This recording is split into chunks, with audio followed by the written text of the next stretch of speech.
Notts County Talk back 24 hours earlier than usual.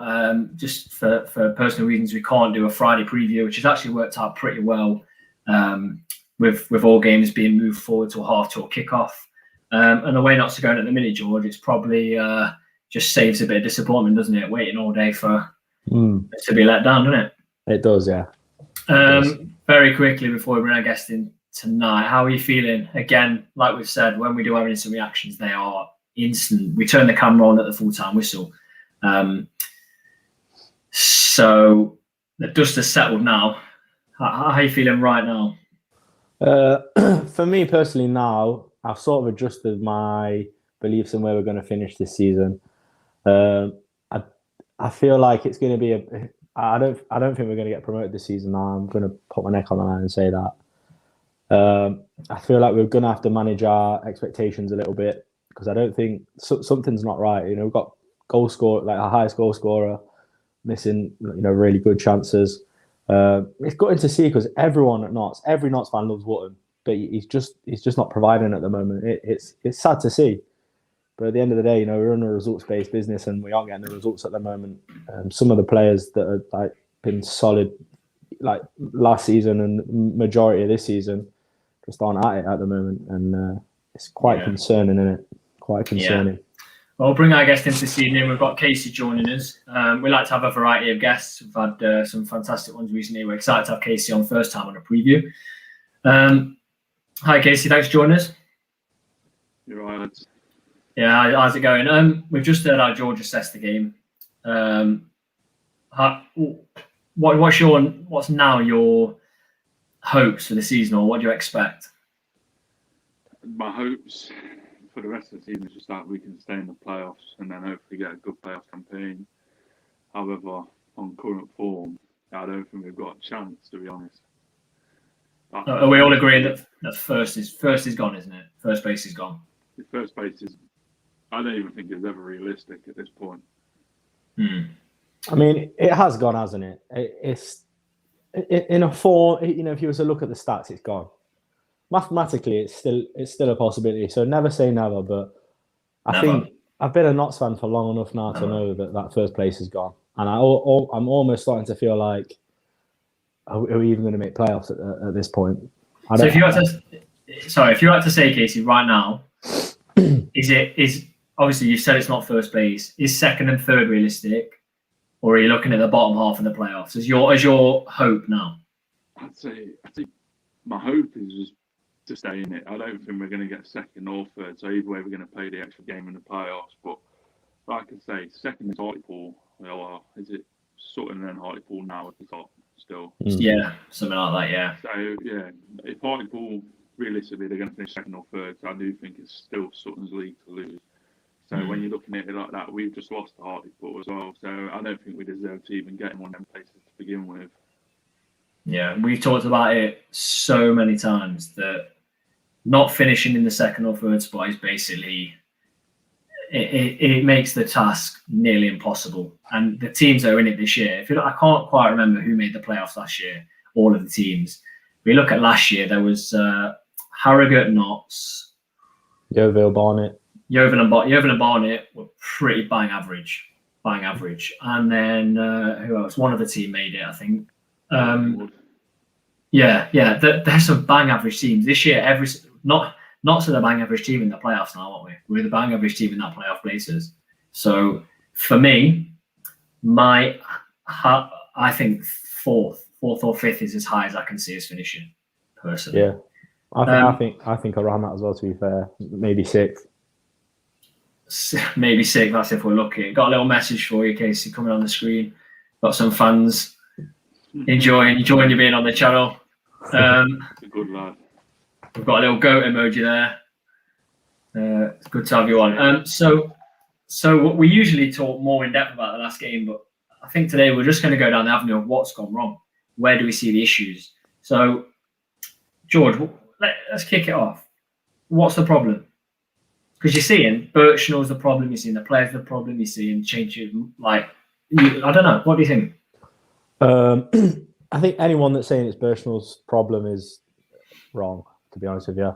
I think you look at the teams he's putting out. I think every team that he's put out, I mean, especially against Hornchurch, should be beating the opposition. I think on paper, you've got, for me, some of the best three centre backs in the league. You know, Rawlinson on his day is the best.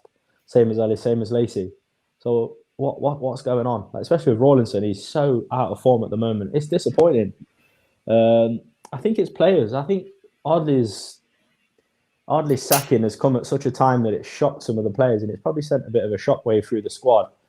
And I think it's showing now on some of the players' performances who it has really shocked. And maybe Ardley was the sort of manager to put his arm around certain players, and those certain players don't have that arm anymore, and they're feeling a little bit vulnerable. So I think it's got to be something along those lines, because there's a couple of players, like obviously Wootton, Rawlinson, I mean, maybe Reeves, but you know, he's quite up and down, isn't he? He's been quite up and down all season.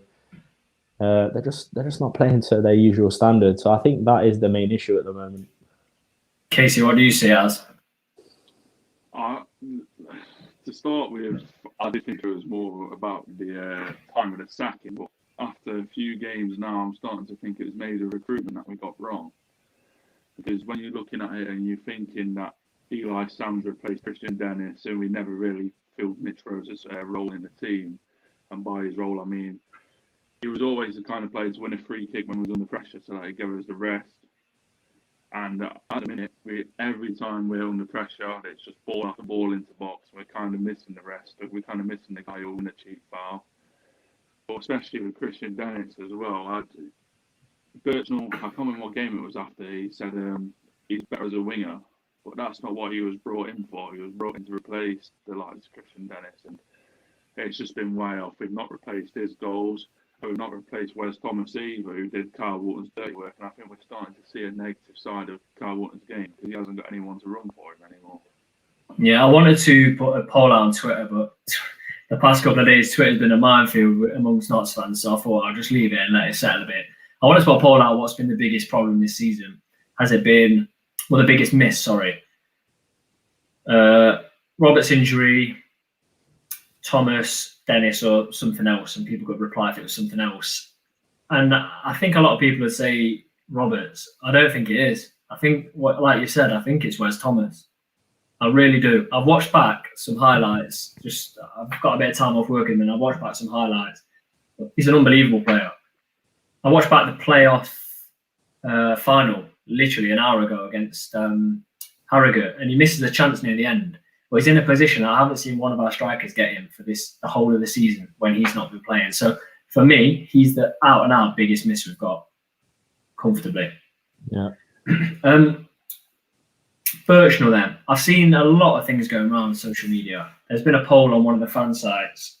Are you Ardley in? Sorry, are you an Ardley fan but Birchnell in? Ardley fan but Birchnell out? It's time to forget about Ardley, isn't it? 100%. It was time to forget about him as soon as Birchnell was appointed, because if you're thinking about Patch, you're never going to be able to support a new manager. And when you see fans on Twitter who go at Maurice and they're atting him in tweets saying all this negative stuff, like, we're not even in the stadiums and they're already getting a negative side of a fan base. It's ridiculous in my opinion. I just can't understand it. Yeah. I'm going to go on something here. Speak to my dad this afternoon. Shout out to my dad if you're watching. People have said it's not Birchnell's team. What do you think to that? It isn't. It is a Birchnell's team. There's only one player in the side that he's signed, and that's Griffiths. But even if we was in pre-season and they had the whole transfer market to search, he wouldn't have signed Regan Griffiths anyway. It was just what was available at the time. So even at that, it's not one of his own signings. It was just what was available. So I think if we miss out on the playoffs, we can't blame him, because he's came in and worked with what he's had. He's not had any sort of transfer window or any money given to him to spend at the minute. Okay, fair point. What do you make of that, George? Yeah, I agree. I think with him coming in, I think, like I've sort of alluded to, some heads could have been turned a little bit. Do you know what I mean? Heads have gone. I've seen Maurice Ross was saying on Twitter to reply to someone, give us 2 transfer windows. So to me, I don't know if I'm reading between the lines too much, but that makes me think that he thinks that we need quite a bit of recruitment if we need 2 transfer windows. So yeah, I think Casey's right, to be honest with you. I think Okay. not far from the truth. Fair enough, but this is why I want to. This is why it's good to debate on here. This is what I want to say. What about Chesterfield then? Chesterfield, new manager's come in, hasn't really brought his own players in or been able to do a massive amount, COVID related as well. They currently sit top of the form table above Hartlepool, 42 points out of the last 60, and he's not brought his own players in. Yeah. What do you reckon to that? Yeah, I think because at the end of the day, Birchnell needs to bring his own men in and adapt his own style, but he's still got some unbelievable footballers at his disposal. Yeah, but such as that, I mean, let's see where Ian Birchnell is in, let's say, a year or 2 years, 2 seasons, a season or whatever, and see where the Chesterfield manager is in a season or 2 seasons. Because they've said it's from the get-go that this is a long-term project. And I think teams such as Chesterfield that have been in this league for a season longer than us, I think it is, isn't it? They probably want they have that more desire to get out of the league. Obviously, we want to get out of this league, but they're going to probably bring in a manager that we could have probably brought in to get a reaction from the players. But long term, it doesn't work. One Okay, thing I'd say on the Chesterfield one as well is that their main players are hitting, like they're doing the business for them. Like you see that Asante up front, he's scoring pretty much every game, whereas Carl, he's gone missing a little bit. So they've also got that. But obviously, I think he suffered a long-term injury now, or he went off injured at least anyway. So we might start seeing a few little dips in their form, hopefully anyway. Yeah, we had some fair point. We had some comments waiting for us when we joined into the stream from our importers. Put a few fair things on. Let's look at players individually then. So let's look at this one. So Reeves, what do we make to this? 99% promise to pick up the ball, runs sideways and passes backwards. If he continues to play without being constructive, he's a wasted selection. What do we make to that? I think Reeves, with the midfield we've got, as in and out as Reeves has been, he is undroppable because what are the other options is my perspective on that. No, I agree. I think you look at his numbers for the season, he's doing all right, isn't he?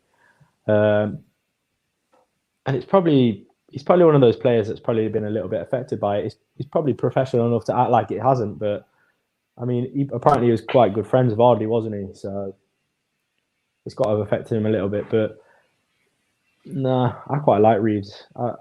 I mean, we probably gave him a couple of negative player ratings recently, but his performances haven't been up to scratch. But I don't think that's just him. It's quite a lot of the players. So right, next one's to you then, Casey. I can't actually put it on the screen because it's because of what it says, but it's the same as Ryan Porter again. Wootton, I love the guy, but the lad couldn't score and he can't hold the ball. He can't hold the ball up without the ref thinking he's killed someone. Another wasted selection. This is massive. Top scorer by I'm just having a quick look. Top scorer by, he's got double nose contribution. Can we drop him? I always think it's dependent on the opponent. So, like, I didn't think we should have started him against Hartlepool because I felt like the pace of Knowles and Knight would be a better option playing with the two up front and then moving Enzo on the wing and playing that sort of shape. But Birchnell went for Wootton straight back in. Did it work? No. But he did waste another big opportunity, an important part of the game, which would have put us 1-0 up. So that automatically changes the dynamic of the game. But I can see why the question is to drop him because I can't remember a game that I've watched previously where he hasn't missed a big chance. So something's clearly not right with him at the minute. He's cost, let's be honest, as harsh as this is, he's almost, I feel really bad saying it's almost single-handedly cost us the game on Tuesday night, really, because he scores that chance 2-0 was completely different. And he then, even before Solihull get a goal, he's missed another pretty clear header from a corner. It's 3-0, and then Lacey misses it, it's 4-0. But this is where I don't get the criticism of Birchnell, because if we score those chances, we're 4-0 up. That's what I mean. He can't physically go on and head that ball in for Wootton, can he? Like there's certain thing. Like Ardley literally said it in his last post match. He's never had to work so hard as a manager. and it also seems that way now for Birchnell. So it's not. I don't feel like it's anything personally that a manager could probably sort out at this time of the season. That's the worrying. That's the worrying thing, isn't it? Because what can we sort out at this point in the season? We're hurtling towards the playoffs. It's like just over a month until the end of the season now. We're falling drastically out of the playoffs. I think we've won 2 in 6 in all competitions, 2 in 7. What happens, Casey? What happens if we get to Saturday, 3:00, and we've lost again? What? Because it's already toxic as it is. Yeah, but what happens is you go on Twitter and you see 400 tweets saying Birchnell out should never sacked Ardley in reality. But realistically, all we need to really do is just win. Like, that should be the message. Just go out there and do whatever you can to win the game. Because we don't play on Tuesday night, so we haven't got that break. We can completely focus our whole week on the big game against Torquay.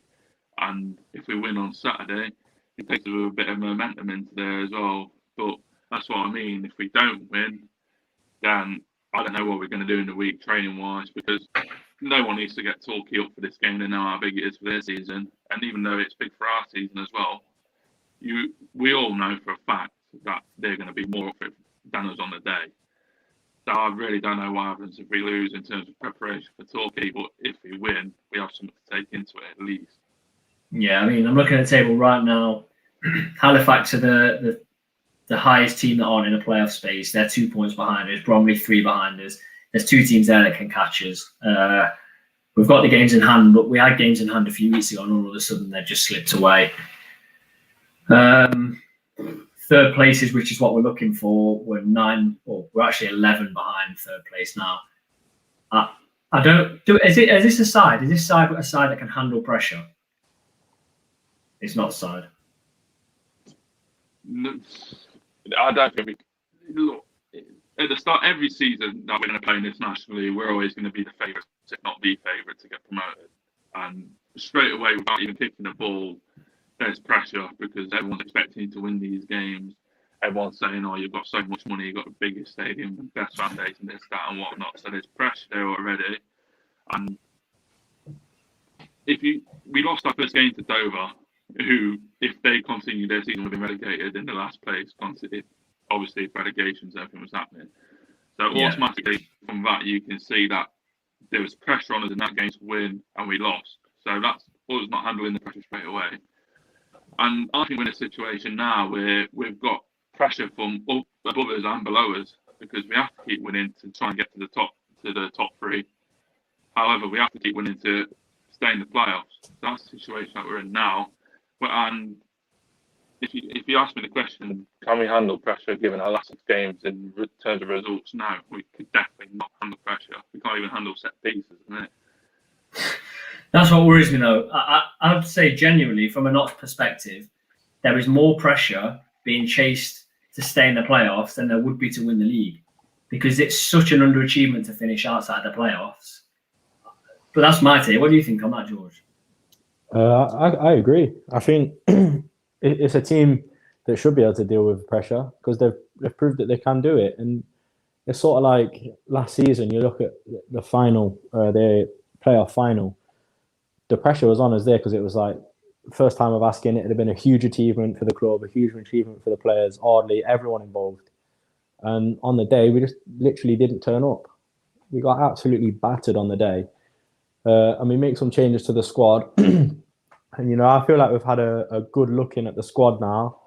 And it does make you wonder, doesn't it, if the squad is sort of up for it. And I think pressure is a big part of it. But pressure is a big part of football. That's the game. Like, there's pressure on everyone. If an underdog's top of the league, there's still pressure to stay there. Like, everyone has pressure. I know there's different types of pressure, but if you're signing for a football club, like Notts, I mean, I don't want to sound whatever by saying that, but you just have to be able to handle pressure because it's going to be piled straight onto you. Because we're like Casey said, we're always favourites to go up from this league. We're always going to be favourites to go up from this league with all the money, the fan base, the stadium, and everything like that. So I think as hard as it can be at times, we're just going to have to change. I don't know if we change the way we go into games, whether it's a personnel thing, whether there's something or someone, and I don't know. It's virtually impossible to call now, isn't it? Because it's one of those seasons as well where there's been so many false starts. I didn't say this is the game where we turn around and we steamroll the rest of the season, because I just honestly now I can't see it. I don't say this as a fan, but is there a sort of, I don't know how to word it, is there a sense of, and on the live chat, let me know if you feel the same. Is there a sense that after that letdown so many times, the letdown after that win against Yeovil, the letdown after the Hornchurch game, the letdown even after Woking, is there a sense that fans are becoming, I don't know how to word, disinterested and almost bored with how it's going? Because I'm seeing, we do 3-word reviews, and every week for the past few games, at least someone has put same old stuff or something like that. Yeah. I feel like it's we feel privileged. I mean, we're fifth in the league or whatever, but I feel like we're underachieving so badly. It's painful stuff to watch. I mean, Casey, do you watch? I know you work. Do you watch every single game, or you're not able? Thankfully, not every single game. Anyway, at the minute, I can save myself a bit of money not watching that. But no, I don't watch every game, mate. Normally every Tuesday, because I don't work on Tuesdays. Saturdays, I'm a bit hit and miss at the moment. So my issue is that, we're choosing to, but fans are paying our money for this, and we feel like we're just being let down every game in, game out. I don't know. Do the players not feel that because we're not in the stadium? I know there's social media, but it's not the same as 2,000-3,000 people shouting at them when they've conceded a goal, is it? It's just painful. So we'll look ahead then. It's Eastleigh, a fellow team that are pushing. If you're the manager, Casey, and you go into this game, how do you set up? Formation-wise, the same or different?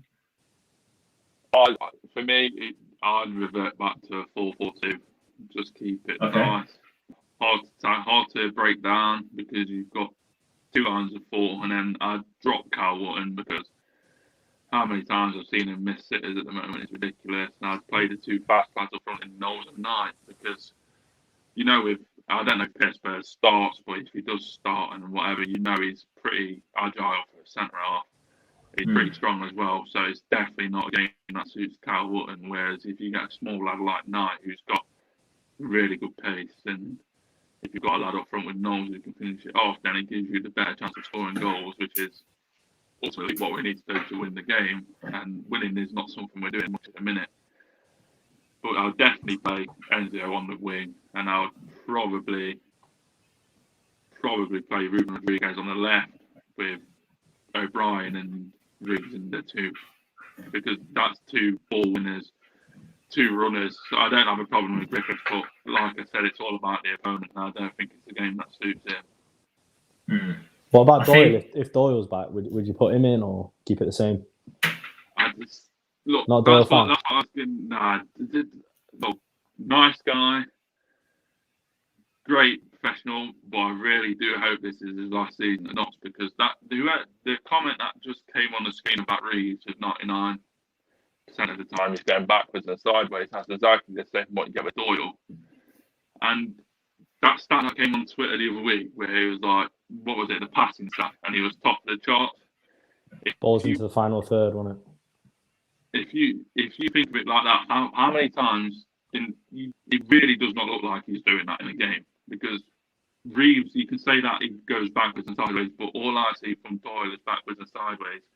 And normally when he plays the ball forward, he don't reach anyone. So do you know what? I believe that stat. I was a really, really, a lot of people were bigging that stat up, and I wasn't a fan of that stat because that was balls into the final third. That wasn't successful balls into the final third. If I go on a football pitch and every time I get the ball and I look around, I smash it forward 60 times a game, I'm top of that stats list. Exactly. You're doing bits by that leaderboard if you're doing that. Honestly, I couldn't believe that. Well, it wasn't successful passes, and I think to myself, obviously some of those are successful and some of them have been good this season. Let's be fair to him, but let's be real. That's not really a stat to go off. So I'm going to run through a few names here. Let's let's just say for the sake of it, George, you just a one-word answer first, and then Casey, you give me a one-word answer. So I'm going to run through some players and tell me if you'd start them on Saturday, and I'll give you mine after. So, Rawlinson, George. No. Casey? No. No, not for me. Chickson, George. Yes. Casey? Yeah. Yeah. Reeves? Yeah. Yeah, for me. For us. Griffiths? No. No. No. O'Brien? Yeah. Yes. You've already given your opinion on this, Casey, but Wootton, George? No. No. And last one I'm going to give you, Lewis Knight? Yeah. 100%. Yes. So we pretty much agreed there. Well, We're pretty much we got agreed on everyone everything. there. So I think Was it everyone? Yeah. Let's throw another one in there. We've sort of already said it, but just to clarify, Doyle?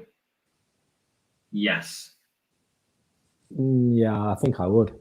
And you're a no. Not for me. So that's the only one. He's the most 50-50 Marmite player we've got at the club. Yeah, that's a great way to describe him, Marmite. You literally love him or hate him. I do think there are games for him though. Yeah. So it's funny we've agreed on that because I've left some players out that I'm pretty sure would all say yes. Slocum would have all said yes. Kelly Evans, yeah. Lacey, yeah. Ellis, pretty much, yeah. Knowles, I'm sure would all say yes. What about Ruben Rodriguez? I'm a yes. I would, as a left fielder. Do you know what? Do you know in games that he started, I don't think he's done particularly that well. I think it's fair to say. I think when you're looking at the games that he's come on as a sub, he's had a bit more of an impact. And I think that has been a bit of an issue this season as well. But going back to, I do like Rodriguez. I think he's definitely got it in him. He's got a lot to learn about the game, especially over here. I'm going to say yes, though, just for the sake of the question here. I've gone off on a tangent there. Fair enough. I'm looking forward actually to the end of the season. Depending on what happens or not, doing that again. But instead of is this player going to start, I'm looking forward to it. Should we keep this player? Because that's going to cause some massive debate. Because there's a fair few players that, if not don't go up, I can see being moved on massively. Definitely can see it. So I'm just looking a stat I want to drop in there. For since Birchnell came in, so the 6 games before Birchnell came in, we conceded 8 goals in all competitions. The 6 games since Birchnell's come in, we've conceded 10. So that's in the last 12, we've conceded 18. Now, Notts have based themselves on a fantastic defence, and that's how we got through games. We got through games by winning 1-0 and having a fantastic defence. Now, there's problems. There's problems there. I know some of those goals in all competitions in the previous 6 came against Hornchurch, but still we conceded 3 to Hornchurch. There's issues with defence for me now. And how are we conceding more goals in a more defensive formation? Because there's no doubt that the formation we're playing with 5 at the back is more defensive, 100%. So what I don't understand that. And it goes back, and I watched his, there's a little clip with him earlier on YouTube, Alex Lacey, and I watched him and I thought, you know what, it's criminal that him and Ellis are not the 2 main centre-backs. I think because Lacey's injury, I think we've forgotten how good he is. Unbelievable player. And I would build the defence around him, to be honest. Yeah, I think I agree with what you're saying about the conceding more and stuff like that, but I don't think Birchnell's come in with that same sort of mentality to have a really firm side that just score 1 goal. He's openly said that he wants to have a side that plays, attractive football, and they might concede a couple of more goals. So I think, naturally, that makes for a more looser side that leak in a couple of more goals. But I mean, as I'm not criticising Ellis by any stretch of the imagination by saying this, but sometimes you do see him a bit further up the pitch, and obviously that's why he's chipped in with a few goals. But I do think on the occasion we can be left a little bit open from those runs that he does see, and it's good that he has that vision. It's not a criticism. I just think it's more of a pointing out what I'm seeing. Sometimes those runs do leave us a little bit open when it doesn't pay off. Played some gorgeous football, haven't we? You said Birchland playing nice, gorgeous against Hartlepool, lovely against Aldershot. No, but No, but there is sparks of his. Like you've got to think he's probably had one training session in between those two games. Like, how can you expect him to implement his style of play in an hour of training between those games? It's impossible. And I think against Solihull on Tuesday, I thought the first half we looked really good. We looked creative. It was quite an exciting half. I think it's fair to say. We should have put the game to bed in that first half.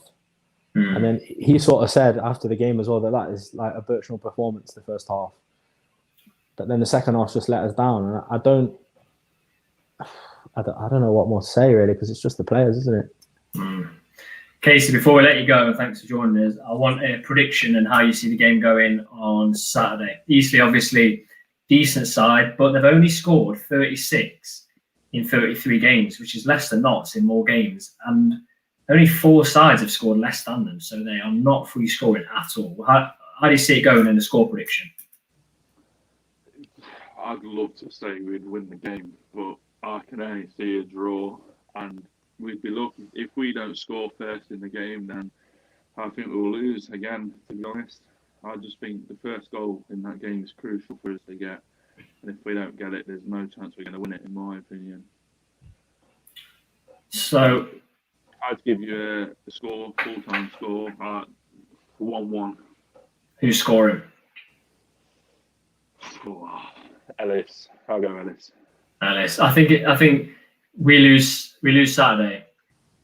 It's a downward spiral. It's unbelievable. Lose Saturday, 3 losses on the spin, beaten in the fashion we were beaten from set pieces. I think it's easy to say it's a massive game.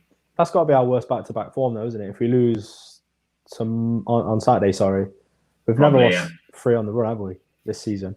Don't think this season. We haven't. So. No. Some interesting points made from that. Casey, obviously, great to have you on. Great to have your input. Thank you for joining us, and we'll see you on the channel again, hopefully soon. Cheers. Cheers, Casey. Thank you. Okay, George, this feels like pretty... It's a tough one to analyse. It really, really is, because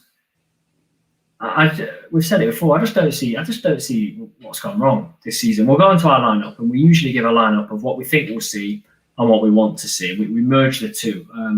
You would have seen the last preview, went out that 3-5-2 and put some players in where we'd like to see them. This time we've abandoned that, haven't we? We've gone for the exact lineup we want, and we've gone the lineup that we think is best to win a game at home against a playoff rival. So. Kicks off, George. Slocum in goal, and we've gone for a back 4, haven't we? We've gone for the 4-2-3-1. We've played it a lot this season. I think we just need to pick that formation, and it's a formation that Birchnell's played a lot in his career. So obviously our back 4's Dion Kelly-Evans, Ellis, Lacey, and Chickson. I mean, what a player Chickson is under Birchnell. What a turnaround he is having. I mean, to nearly leaving the club earlier on in the season to now playing the way he has been, I think, in spite of bad performances, he's been a bit of a shining star, hasn't he? Yeah. Then we've got two, and I don't mean that these are sitting in front. They need to be proactive and get forward as well. Reeves and Doyle.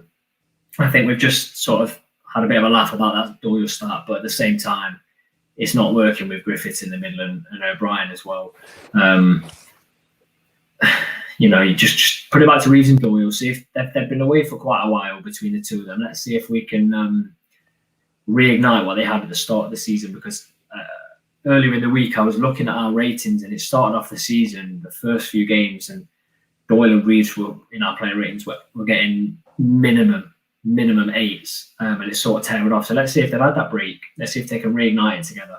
I think the thing with Doyle as well, you're almost guaranteed that ball into the final third.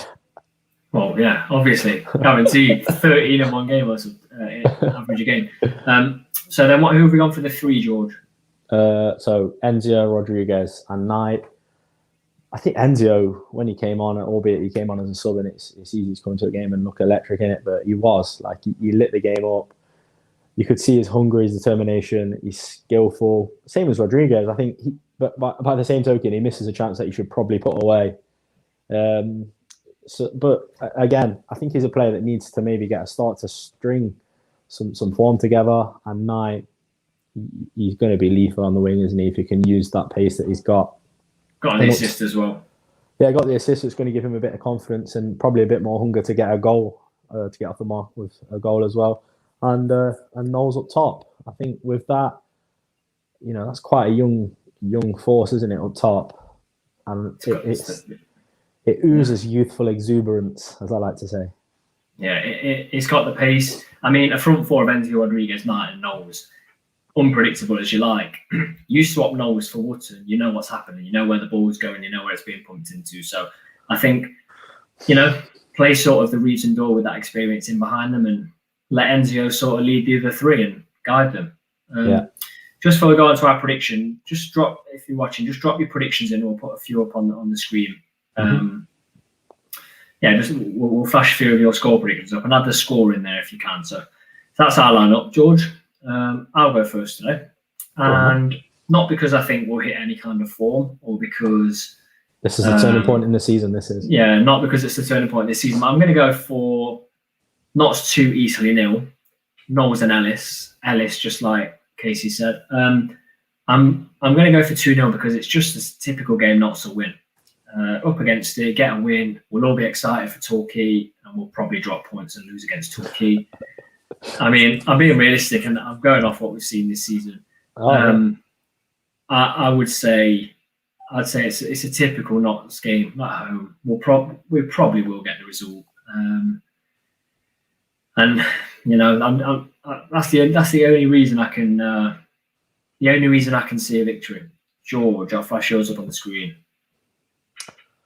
I've also gone for a victory, believe it or not, as a doom as gloom as I've been this afternoon or this evening. I've gone for a 1-0 win. I've gone for Enzio to get the goal. I think a win at the weekend could be a huge turning point in our season. No, I'm joking. No. I just think we should. I mean, it's obvious, isn't it, that you do it before the season finishes. But I think we've just got to try and start grinding some results out now. If we go ahead in games, it's sort of proven, isn't it, that we can't put a game to bed. So maybe we change our direction in terms of maybe sit off a little bit more and then play the counter in football instead of keeping that pressure on, because it's not worked for us all season. No, so I think go on. I think what's important is, if we are changing formation, do it now with 10 or 11 games to go.